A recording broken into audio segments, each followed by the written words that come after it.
Hello and welcome to the Female Genital Mutilation Lunchbowl. My name's Helen Platt. I'm one of the specialist nurses safeguarding families based at NHS Salford CCG. And I'll let my colleagues introduce themselves. Peggy. Hello, my name is Peggy Mulongo and I'm the head of Health and Wellbeing Program at NESTAC, where we've been able to develop two main projects on FGM, the adult one and the young people's one, which I'll be covering later. And Barbara.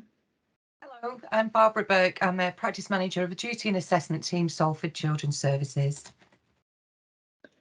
Okay, so the three of us sit on the FGM task groups. That's a multi-agency task group which drives forward the work of female genital mutilation prevention in Salford.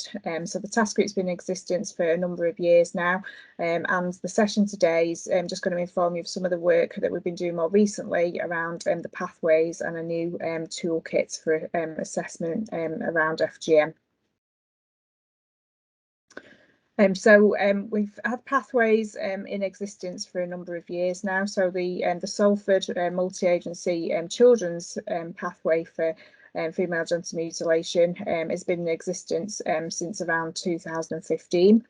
It was adopted by Greater Manchester FGM Forum, and it's now been rolled out across Greater Manchester. So Salford has recently updated our pathway to include the Guardian project, and this ensures that their support is enlisted as early as possible in case management and support for families. So funding for the Guardian project has been obtained from the Police Crime Commissioner Office, and it's really important that they continue to receive referrals to evidence that funding is still required. So really important that they're involved in cases from a very early stage. So Barbara's just going to take us through the pathways that are in place in Salford now. Okay, so there's been a recent update to the Salford pathway. Previously, all FGM referrals would have a strategy meeting to hold a multi-agency decision to explore threshold for Section 47 inquiries. Since the changes to the pathway, cases will be discussed within the bridge morning meetings. Further screening can be undertaken if needed, and a decision will be made at that point if the case needs to go over to the duty and assessment team for a strategy meeting or Section 17 assessment. Strategy meetings should have a minimum of children's services, health and police and education in the meetings. If a threshold is met for Section 47, those investigations will take place. Otherwise, actions can be set for wider agencies to offer ongoing support. There should absolutely be a health representative at this meeting to ensure that all health records are flagged. There's also an adult pathway that's been developed in Salford and adopted at a Greater Manchester level.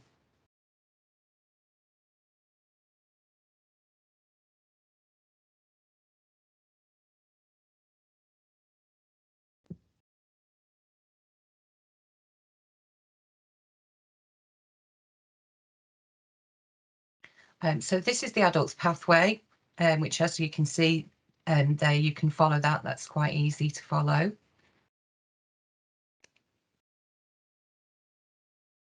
And this is included within the toolkit.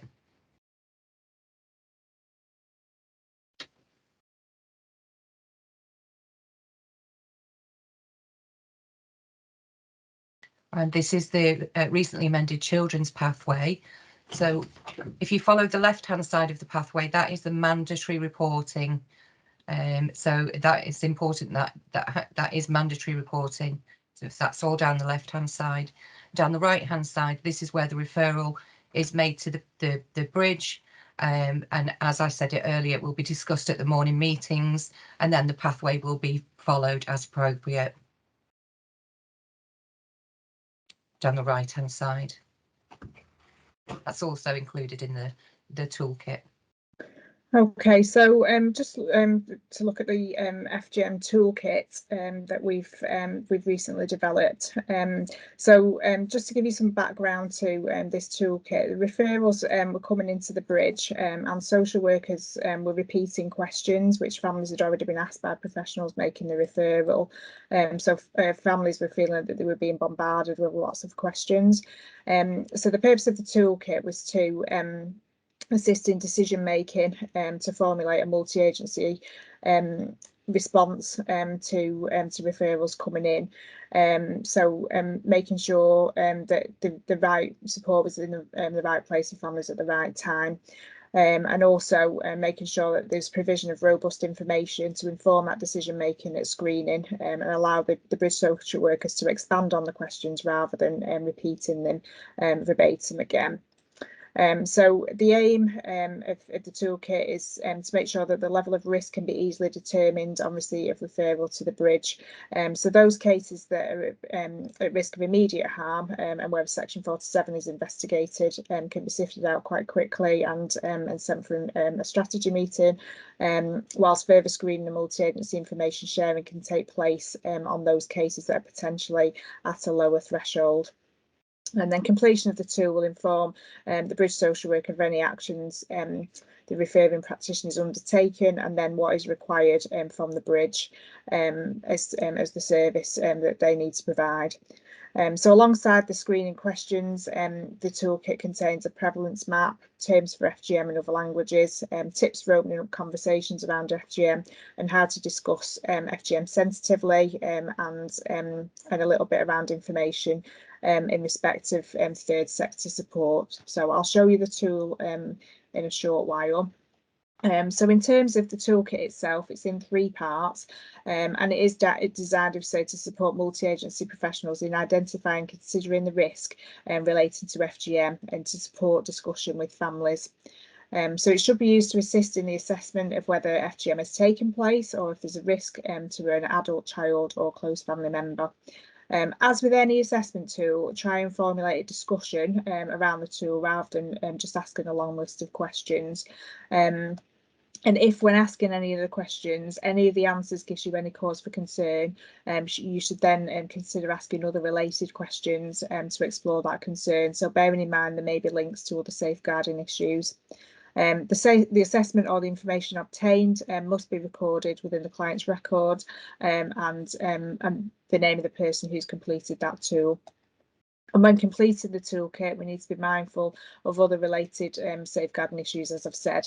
So things like forced marriage, honour-based violence, breast ironing, they're all linked to FGM. So just making sure that we're making those links and asking appropriate questions around those topic areas as well, if required.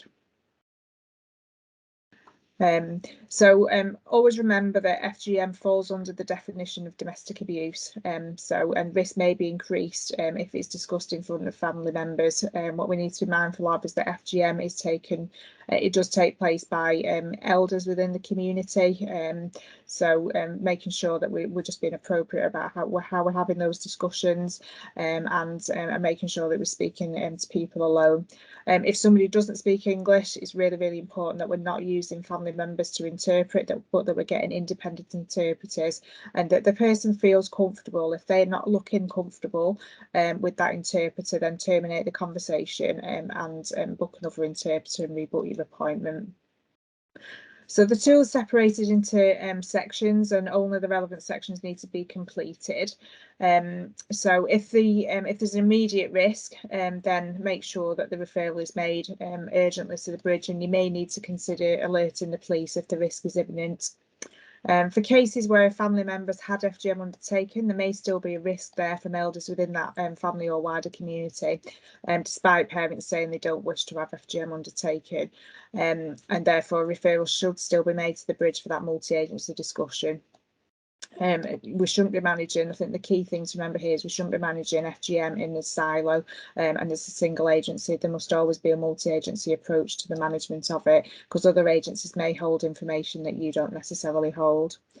So if a family originate from a prevalent country and there's concern FGM may take place, complete the relevant section. You may then need to have a discussion with your safeguarding lead, because just because somebody comes from a prevalent country where FGM is practiced doesn't necessarily mean that there's a risk. It's about completing that tool and looking at the risk factors. And like I say, you might need to engage in some discussion with your safeguarding lead, or contact the bridge for advice and support about whether you need to make a referral. If there's no risk factors identified once you finish your assessment, then complete the what's working well section. So we've formulated the assessment tool to follow the signs of safety model. So there is a section to complete if there's no concerns, and then that can be held on your records just to say that we've completed this assessment, there's no concerns at this time. What we need to be mindful of is that it may not be a one-off assessment, so the risk may change, and it may be that we need to complete the assessments for. So for example, a family may be travelling, so we may need to redo it again just to check on the risk and make sure that there's no risk that FGM is going to be undertaken. So don't see it as a one-off assessment, and make sure that it is completed if there's any change in risk. And then in all cases, we should be informing families that information will be shared with colleagues, unless informing them makes you feel that there's going to be an increased risk to the child. So discuss the health implications of FGM. So really important that that families are aware of the health implications. It may be that your conversation is the first time that they've made that link between health implications that they're experiencing and FGM. So make sure that that discussion is taking place, and really importantly to document that you've had a discussion around the law in the UK as well, and informed parents that it is illegal and can result in imprisonment if they're found to be aiding and abetting it. So offer third sex support, as we say, the Guardian project is really good service, really excellent support service, and really important that we're getting them on board as early as we can with cases to get their expertise around the case. And then if you're a health professional, please make sure that other health agencies are aware of any concerns to allow them to flag their records.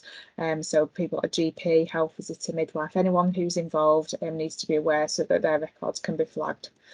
And health professionals also have an additional responsibility in terms of making sure that they complete the clinical audit platform. So this is a data collection platform and allows us to see the prevalence of cases in our local area, and it assists us in commissioning services. So really important that that information is submitted, and you'll be able to do that via your own safeguarding teams, or they'll have information about how you submit that information, but that's just for health agencies. And then, as required, if you are a regulated professional and you see FGM has occurred, or a child discloses that it is taking place, you have a mandatory reporting duty.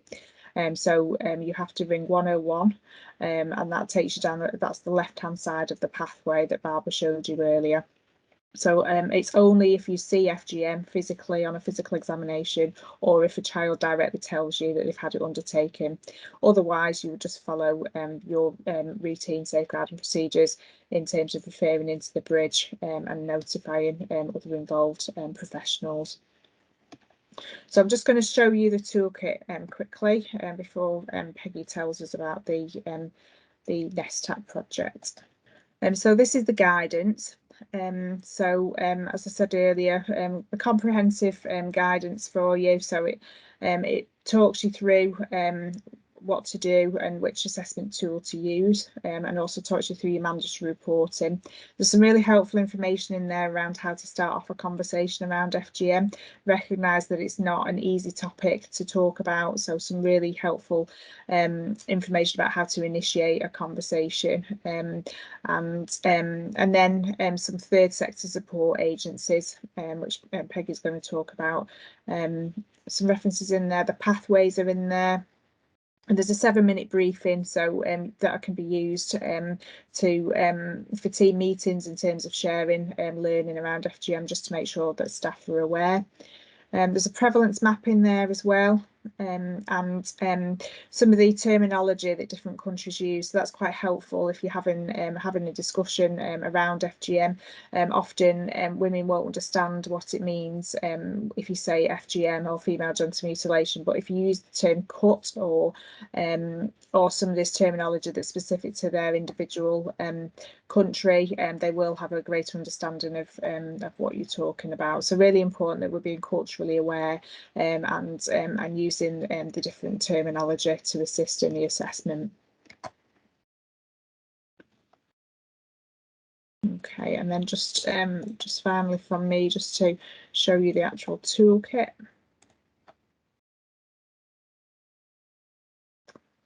So like I say, it's split into 3 sections. So section 1 is for women to assist in making a decision whether an unborn child or other female children in the family are at risk of FGM, or whether the woman herself is at risk of further harm in relation to FGM. What we need to remember is that it may not be a one-off event, and it may happen a number of times and increase in severity. Assessment tool 2 is for the child or young person under the age of 18 who may be at risk of FGM. And the third one is for a child or young person under the age of 18 when they've had FGM. And then the final one is number 4, and that's the one that's what's working well. So if you've got no concerns identified, if you can just complete that and store that on your records. What we ask as well is that this tool is completed and attached to any referrals that are made into the bridge.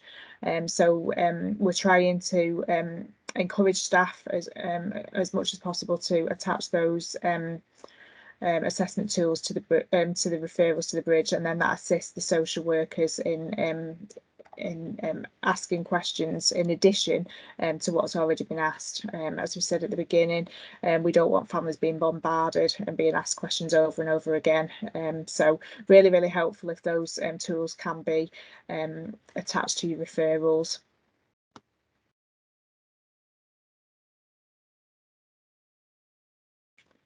Okay, so I'm just going to pass over to Peggy now.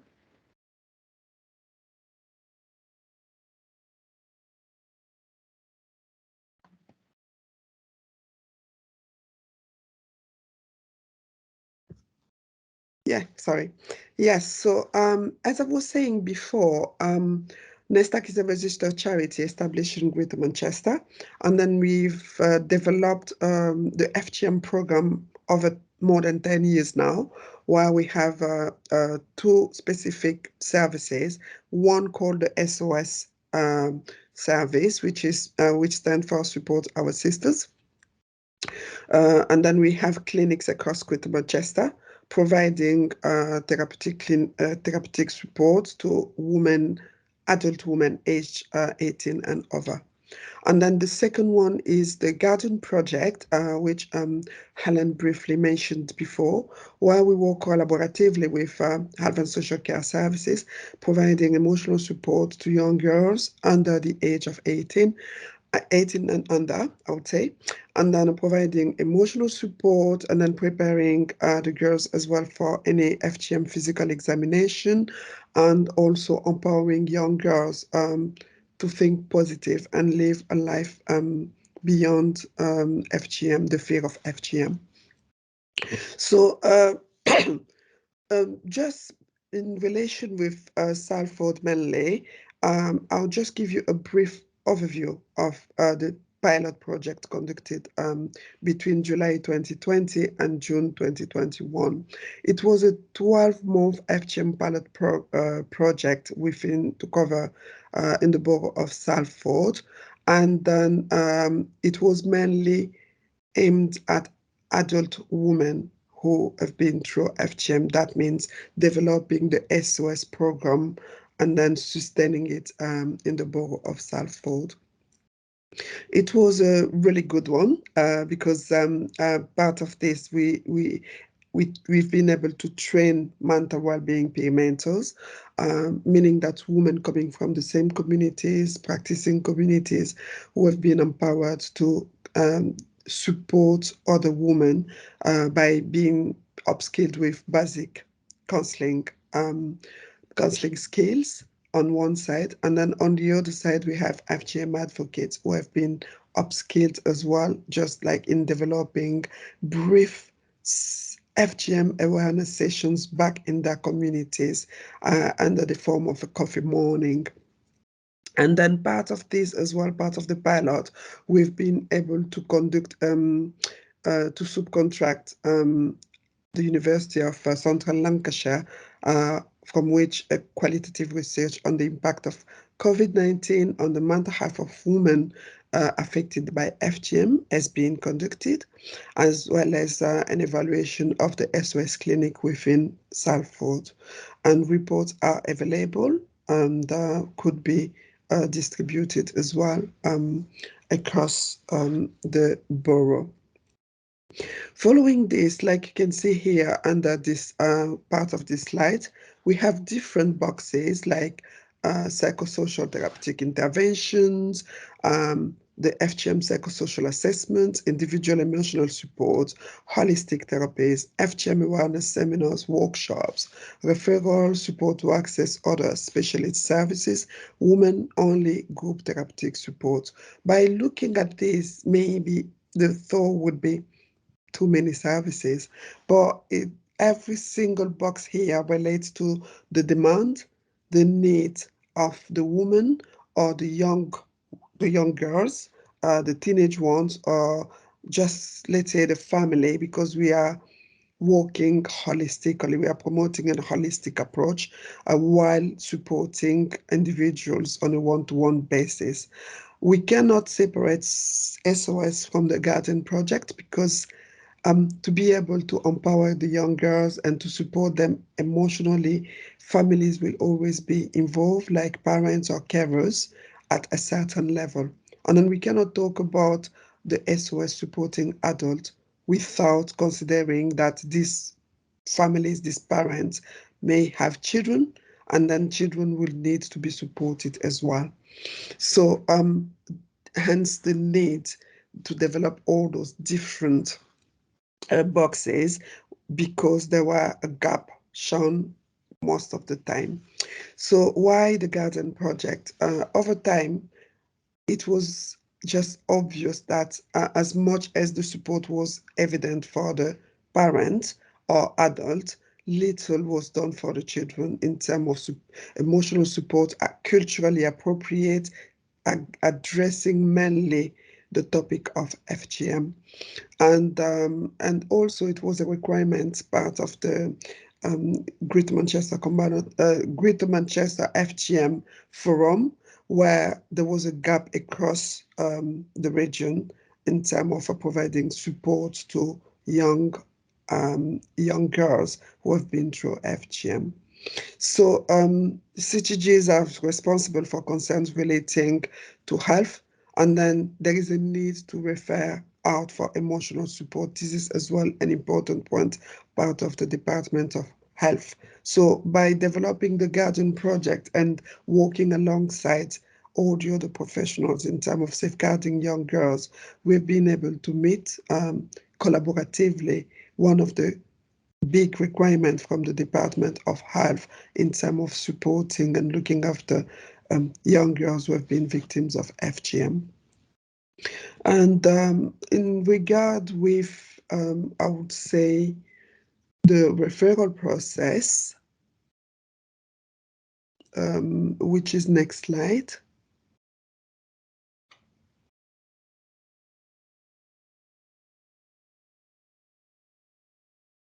Right, thank you.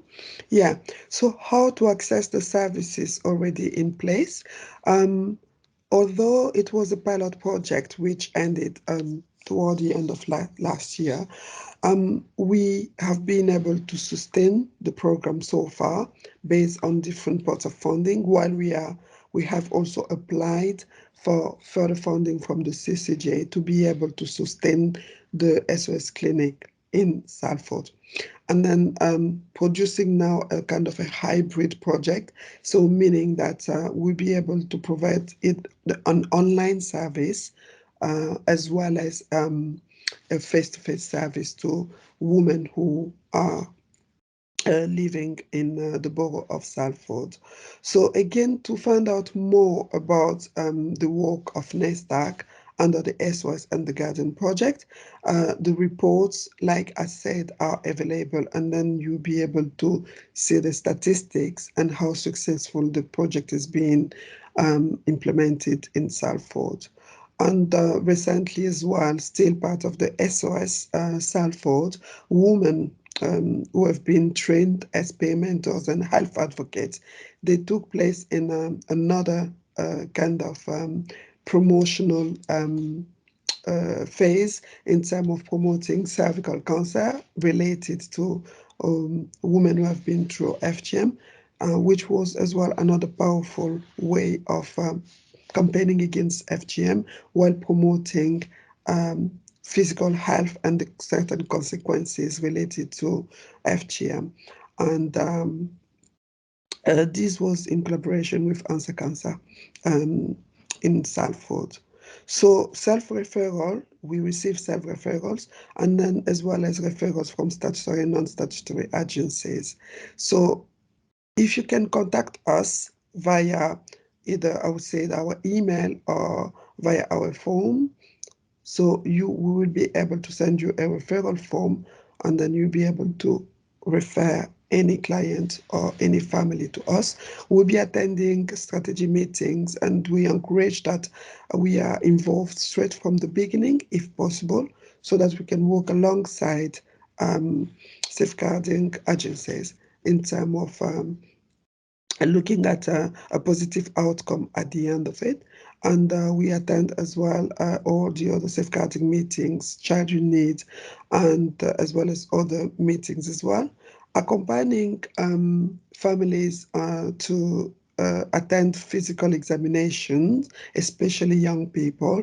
There has been an agreement in place between the Garden Project and SARC in Manchester, where most of the children will be referred for medical examination, so that any referral sent directly to St. Mary's Hospital, where they do conduct medical examination, will be ring-fenced back to the Guardian Project, because the girls need to be prepared emotionally, and they need to understand what is implied when going through an FGM physical examination, just to make sure that by the time they attend any appointment arranged for them, they are emotionally prepared to what needs to be expected part of this. So it is important and paramount that as much as possible, keeping us involved in any safeguarding process, and we do tend to respond as much as possible at the best way that we can do. This program is funded by the Greater Manchester Combined Authority, and the funding, like was saying Helen earlier, is still ongoing, and that is just about contacting us and using the service which is in place. Thank you.